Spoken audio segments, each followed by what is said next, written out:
London has just witnessed the largest far-right gathering in its history. 150,000 extremists filled the streets chanting "Christ is King," waving wooden crosses, and spreading venom against Muslims. They attacked police officers with bottles, rocks, and flares. 26 officers injured, 4 seriously. And yet, the governments of the West remained silent, as though silence could disguise what had unfolded. Western democracy revealed in its truest form, built on racism, defended by white supremacy, excused by hypocrisy. This was not a local disturbance. It was not an isolated riot. It was a revelation. The same voices that once justified slavery, the same ideology that colonized Africa, now march openly through London. And the world saw it with its own eyes. Western Christianity weaponized as a banner for hate. Far-right leaders from across continents uniting under the same creed of racial hierarchy. But as London trembled, a response came. Captain TRAORÉ, speaking from Burkina Faso, delivered what may be the most devastating anti-racist analysis of our time. He declared that the hatred in London is the very same system that enslaved millions of Africans, looted their resources, and continues today under the mask of partnership and democracy. His words turned a riot into a revelation, a local outbreak into a global truth. Racism is imperialism, and Western civilization cannot exist without it. What follows is not commentary. It is exposure. It is resistance. And it is a call to see the London riots not as an accident of politics, but as a mirror of Western racism that spans continents and centuries. On the 13th of September, 2025, London became the stage for what experts now call the largest far-right mobilization in British history. A city that prides itself on heritage, on civilization, on tolerance, was shaken by 150,000 men and women united by one creed: white supremacy. They did not come to speak of justice. They did not come to call for peace. They came armed with crosses of wood, voices sharpened with hatred, and a mission to declare war on difference. The streets echoed with chants, "Christ is King," not as a hymn of faith, but as a weapon of exclusion. Prayers recited not for love, not for mercy, but for cleansing. The march was not holy. It was political theater, baptized in racism. The numbers themselves tell the story. Metropolitan Police recorded 26 officers injured in the chaos, 4 carried away with broken teeth, concussion, and head trauma. Bottles thrown, flares burning, rocks raining down. Barricades pressed by waves of bodies trying to break through, seeking confrontation with counter-protesters. Arrests were made, 25 in total that day, though authorities promised more to follow. Yet despite the scale, despite the violence, the narrative from officials remained soft, hesitant, as though this was a minor disturbance rather than a historic eruption. Assistant Commissioner Matt Twist himself admitted the truth. While some had gathered for what could be called lawful protest, a significant number were intent on violence. But brothers and sisters, the violence was not incidental. It was essential. It was not a side effect. It was the purpose. The rally did not simply gather racists from Britain. It drew voices from across the Western world. From the United States, billionaire Elon Musk appeared on screen declaring, "Violence is coming. You either fight back or you die." From France, Eric Zemmour, the far-right agitator, warned of the so-called Great Replacement, twisting fear into prophecy. From New Zealand, Brian Tamaki demanded the banning of burqas, mosques, halal food, anything outside the grip of his brand of Christianity. From Germany, speakers tied the march to nationalist movements across Europe. From Canada, Zionist activists Ezra Levant and Avi Yemeni poured their fuel of anti-Muslim hatred. This was not coincidence. This was coordination. A global summit of white supremacy meeting under the cover of protest. Wooden crosses lifted like flags of conquest. Priests on stage praying over violence. The Lord's Prayer turned into a chorus of exclusion. Western Christianity, once invoked as a gospel of love, here bent into an instrument of imperial racism. And make no mistake, Londoners had seen protests before, for wages, for justice, for peace. But never this. Never 150,000 voices rising together to call for the dissolution of Parliament, to threaten ethnic cleansing, to promise blood in the streets. This was not a march. This was a warning shot. What stands out is not only the violence, but the silence. The silence of leaders who would condemn a child in Africa throwing a stone, yet find their tongues tied when their own citizens hurl rocks at police. The silence of media outlets that fill hours with analysis of black resistance, but reduce this gathering to a question of security concerns. The silence that protects Western racism, even when it stands plain, undeniable in the heart of London. This event was not an accident of the calendar. It was not the anger of a few. It was the unveiling of a system. It was the West speaking to itself in its truest language, racial hierarchy. From the chants of the crowd to the speeches on the stage, the message was one: white people first, and everyone else a threat. And so, on that September day, the mask slipped. The empire showed its face, and the world, Africa, the diaspora, the oppressed, could not look away. But if London revealed the scale of the hatred, what came next revealed something greater still. Because across the continent of Africa, one man lifted his voice, and in a single statement, he turned their celebration of supremacy into a confession of guilt. On the 14th of September, as the dust of London's riots still hung heavy in the air, a response thundered forth from the heart of Africa. Captain TRAORÉ, leader of Burkina Faso, raised his voice not in whispers, not in hesitation, but with a fire that cut through the silence of Western leaders. He spoke plainly. What you saw in London is not new. It is the same ideology that enslaved Africans, colonized our nations, and even now robs us of our resources. The chants of Christ is King are no different from the crosses burned before black churches in America. The same spirit that declared us subhuman to justify slavery now declares Muslims a threat to justify ethnic cleansing. In his statement, TRAORÉ pulled back the curtain. He revealed the skeleton of Western civilization, a skeleton built from chains, baptized in blood, and preserved by hypocrisy. He reminded the world that while Europeans cry of being replaced in their own lands, they themselves replaced entire cultures, economies, and governments in Africa. They complain of minorities, while they turned Africans into minorities in their very own homelands. This was not commentary. This was indictment. When a single black man resists in Minneapolis, tanks roll in the streets. But when 150,000 white supremacists batter London's police, the West calls it democracy. When an African leader builds hospitals, he is branded a dictator. Yet Elon Musk can call for dissolving parliament, and Western media nods in silence. Brothers and sisters, do you see the hypocrisy? Do you feel the double standard? One law for the oppressor, another law for the oppressed. One voice amplified, another silenced. TRAORÉ made it clear this is not coincidence. This is design. A system that protects white power, criminalizes black resistance, and disguises itself under the name of freedom. He called it what it is, not democracy, but white supremacy with ballots in one hand and batons in the other. And his words struck deep because he did not stop with London. He drew the lines across history. The same colonialism that looted Africa's gold, its diamonds, its oil, is alive today in the corporations that strip Congo for lithium.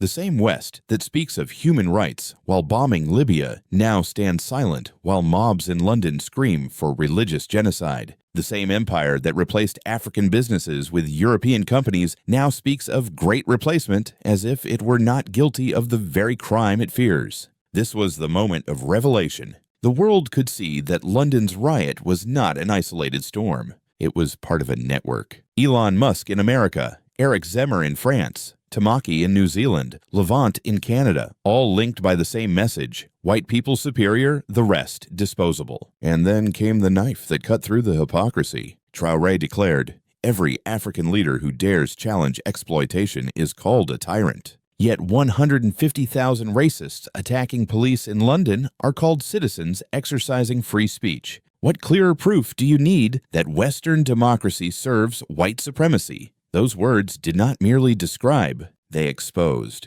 They did not analyze, they judged. They turned London's riot into a mirror held up against the empire, forcing the world to see the face behind the mask. And as his words spread, millions began to recognize the truth. The riot was not only in London. The riot was in the system. The riot was in the very bones of the West. But brothers and sisters, if London showed us the face, and TRAORÉ revealed the skeleton, then the next chapter will show us the cost. Because the silence of the West was not empty, it was strategy, and the consequences of that silence would shake not only Britain, but the entire world. The riots shook London, but the silence that followed shook the world even more. Because when 150,000 white supremacists raised their fists, shouted for ethnic cleansing, and battered police officers, the halls of Western power grew quiet. No condemnation, no outrage, no accountability, only silence. And that silence was not ignorance. That silence was confession. Yet while the West turned its face away, Africa turned its face toward the truth. Across the continent, leaders, movements, and ordinary people echoed Captain TRAORÉ's words. In South Africa, the economic freedom fighters declared, the same white supremacy that created apartheid now terrorizes London. In Kenya, youth leaders pointed out the hypocrisy. They call us violent for resisting oppression, while their citizens riot without shame. In Nigeria, academics explain that London's racism and Africa's colonial past are not separate. They are the same system. The diaspora rose too. In New York, solidarity rallies connected the suffering of Muslims in London with the struggle of African Americans resisting police brutality. In Paris, crowds gathered outside the British Embassy, chanting against fascism. In Toronto, Pan-African groups adopted TRAORÉ's analysis, declaring that African independence is the only path to breaking the chains of global white supremacy. And online, the movement exploded. Hashtags swept across platforms with hundreds of millions of voices. TRAORÉ's racism surged past 700 million views. London racist violence gathered nearly 500 million shares. Same ideology, different place reminded the world that racism in London is tied to racism in Ferguson, in Johannesburg, in Paris. The youth declared boldly, TRAORÉ just destroyed Western racism with one statement. Brothers and sisters, this was not just reaction, this was recognition. Recognition that London's violence was not isolated. It was a symptom of a disease that had infected the West for centuries. And now, Africa had the cure, truth spoken without fear. But let us pause here. Because while Africa and the global South lifted their voices, the Western media dug itself deeper into silence.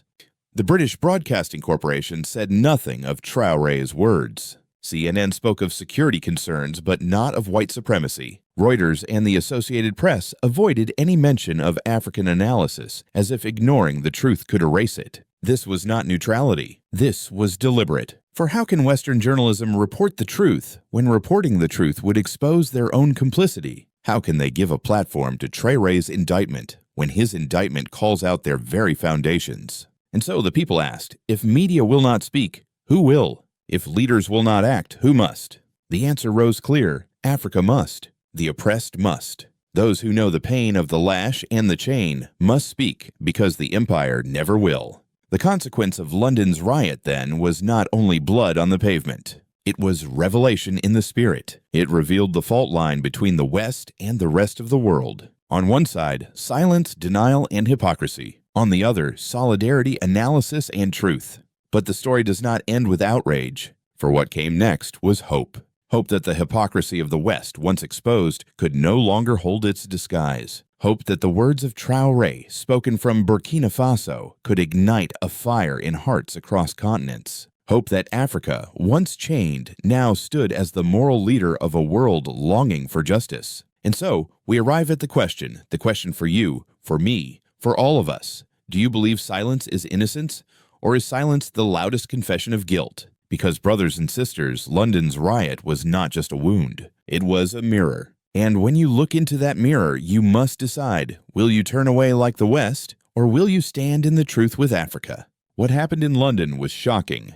But for those of us who have watched America, it was not surprising. Because across the Atlantic, we have seen the same double standard played out again and again. In Minneapolis, one black man resists, and tanks roll into the streets. Tear gas fills the air. Helicopters hover above neighborhoods. The media calls it chaos. The government calls it a threat to democracy. But in London, when 150,000 white supremacists stormed the Capitol, assaulted police, and chanted for ethnic cleansing, the West called it protest. The West called it free speech. Brothers and sisters, the hypocrisy is not hidden. It is written in plain sight. When Africans resist oppression, they are branded terrorists. When African Americans march for life and dignity, they are called rioters. But when the children of empire raise their fists in hatred, they are called citizens exercising their rights. This is not just Britain's problem. It is America's problem. It is France's problem. It is the global West revealing itself in its true colors. In Paris, we hear echoes of the same rhetoric.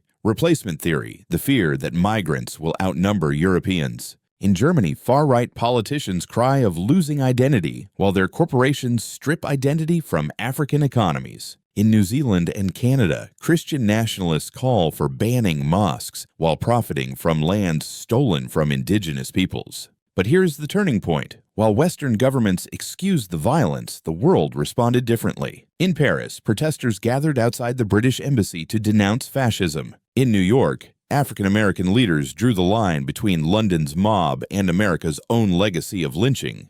In Toronto, Pan-African organizations adopted TRAORÉ's words as their framework for global resistance. Johannesburg, Lagos, Dakar, voices rose declaring that London's riot was proof that Western democracy cannot hide its racist foundation. This is the new reality. The West may try to bury its sins in silence, but the world is awake. Africa has spoken. The diaspora has spoken. The oppressed of the earth have spoken. And so the question remains, what happens when Africa stands as the moral voice of the world and the West is caught speechless? The riots in London revealed the disease. Captain TRAORÉ's words exposed the skeleton, and the silence of the West confirmed the guilt. But brothers and sisters, the story does not end in despair. For every revelation points to a choice, and every choice opens a path forward. TRAORÉ declared with clarity, African independence is not just politics. It is resistance. It is the breaking of the very foundation on which Western racism stands. For what gives racism its power? It is not only prejudice in the mind. It is the empire in the marketplace. It is the looting of our gold, our oil, our lithium. It is the financial chains that keep African nations dependent. When Africa stands independent, when resources serve our people and not their corporations, the foundation of white supremacy begins to crumble. This is why the riots matter. This is why the empire trembles. Because deep down, they know. They know that every hospital built in Ouagadougou, every youth rally in Lagos, every Pan-African network online is one more crack in their system. They know that when Africans rise in unity, the West cannot keep its mask of superiority. The path forward, then, is solidarity. Solidarity among Africans at home and abroad. Solidarity across faith lines, Christians, Muslims, traditional leaders declaring together that God is not the God of empire, but the God of justice. Solidarity across class. Workers in Africa, in Europe, in America, recognizing that the same billionaires who fund far-right violence are the ones exploiting labor across the globe. And yes, solidarity means struggle. It means refusing to accept Western partnerships built on racial hierarchy. It means teaching our children the true history of colonization so they are not deceived by lies of civilization. It means shaping economies that prioritize African lives, not Western profits. But let us be clear, this is not only about Africa. When Africa rises, the oppressed everywhere rise with her. When Africa breaks the chains of imperialism, the working poor in America, in Europe, in Asia, gain strength to break their own. This is why the empire panics. This is why they whisper of replacement. Because they know their system is built not on strength, but on fear. Fear of the day when the oppressed refuse to bow. So the road ahead is not easy, but it is possible. And the vision is clear. An Africa that speaks truth without apology. An Africa that leads the world in moral authority. An Africa that proves love and justice are stronger than hate and domination. Because when Africa rises, the empire falls. And make no mistake, brothers and sisters, it is trembling already. The riots in London have passed. The fires have cooled. The headlines have moved on.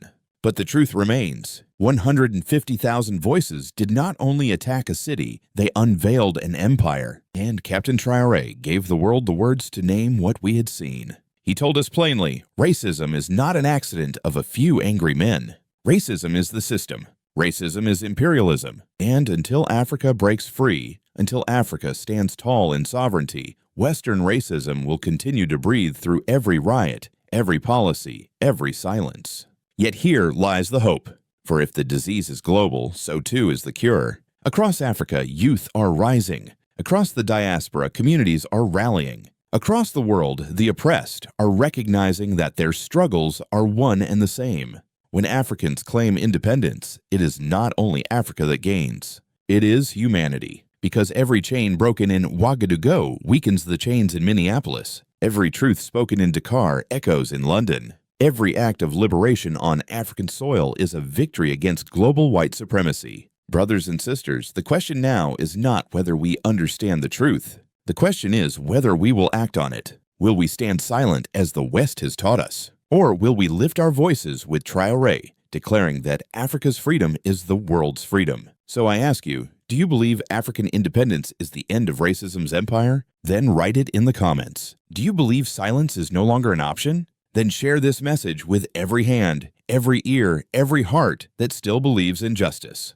And hear me one last time. Subscribe, stay with us, stand in this circle of truth. For together, we are not just telling stories. Together, we are tearing down lies, exposing systems, and lifting up a vision where our children will walk free. TRAORÉ has shown us the path.